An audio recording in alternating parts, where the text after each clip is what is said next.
Now, after I finish my sujood, I have to rise up to the second rak'ah. There is a sunnah that is called Jalsatul Istiraha, where I stand up. Before I stand up, I give a small pause. And then I say, Allahu Akbar.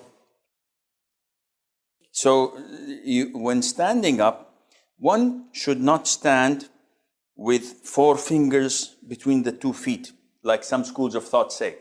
And you go to the masjid and you find the people standing like this. What is this? If you want to answer the call of nature, go ahead, but don't come to the prayer when you're this tight. So this is, the way I'm standing is wrong. Some brothers, when they want to come and pray, they do this. Why? He says, the one on the right is far away from me, and the one on the left is far from me. And the brothers is doing this and doing this. Akhi, what are you doing? This is done in karate, in taekwondo, but not in prayer. So how should I stand? Stand normally, akhi. The width of your shoulders should be relevant to the distance between your 2 feet. Don't stand like this, because this is not pointing to the Qibla. And don't stand like this, because this means you have to see your orthopedic surgeon. You have a problem with your knees. But stand in a normal way, either like this or a little bit away from each other. Make it natural the way you stand. So I rose to the second rak'ah. Do I raise my hands? No. I simply say Allahu Akbar and resume my second rak'ah exactly as the first rak'ah. And I recite the Fatiha. I recite an optional surah afterwards, as according to the Sunnah. Now, one thing that we need to pay attention to, and 90% of Muslims are doing, unfortunately, it is a mandatory act of reciting the Quran, of making dhikr, of making dua, is to move your lips. What do you mean, Sheikh? If you pray the Fatiha like this, I just said Ameen in my head. I did not move my lips. I did not move my tongue. Your prayer is invalid. Oof, invalid? Yes, it's totally invalid. Why? See, when I think of punching my cameraman in the face, or taking the wallet of the man sitting there and robbing him of his money, I didn't utter it. I didn't act upon it. There is no sin on me. Whatever goes in my mind, there is no sin. Likewise, if I just simply recite the Quran in my mind without moving my lips with it, it does not count. It's just scanning things in my head. I have to say,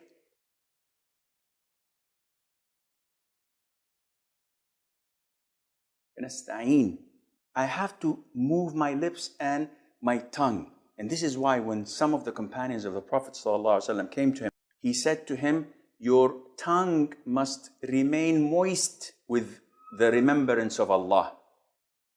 Which means that you have to move your tongue when reciting the Quran, saying Allahu Akbar.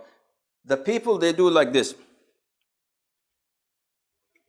And they keep on their prayer without moving the lips, and this is totally wrong. One of the things that a lot of the Muslims also make a mistake in is keeping their eyes closed. So what are you doing? Well, I am daydreaming.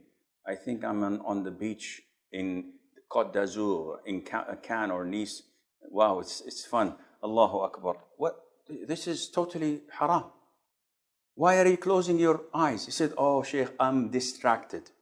Whenever I keep my eyes open, the man in front of me is moving, and the next one to me is touching his pocket, and the third one is picking his nose, and every time I feel tempted to look at my watch, and sometimes I say, Sami Allahu liman hamida, and I watch the chandeliers and the lights and the writing on the wall. I get distracted, so I close my eyes. This is not permissible. Why? Because neither the Prophet ﷺ nor his companions had ever done this, and they had more things to distract them than you. Now, if you tell me that there's a child in front of you while praying, sometimes you get these situations. You get a 3-year or 4-year-old child standing in front of you, looking into your eyes and doing faces to you. This would make you break into laughter. So in order to avoid this, you close your eyes for maybe 5-10 seconds until he goes away. This is okay. But to think that tranquility comes only through closing your eyes while doing this, this is against the sunnah and it's not permissible. Also, one of the common mistakes is that when you are in the ruku' position and you say, Sami Allahu liman hamidah, people think that this is time for dua qunut. So they say, Sami Allahu liman hamidah, Rabbana wa lakal hamd, hamdan kathiran tayyiban mubarakan. This is wrong. The raising of the hands should be Sami Allahu liman hamidah. If you want to make dua, either put your hands to your sides or to what I have indicated to earlier, put the right on the left on the chest and say, Rabbana wa lakal hamd, hamdan kathiran tayyiban mubarakan fi. This is only done in qunut of witr. When you're making dua, in qunut of witr, not during your prayers as usual. I bow and I prostrate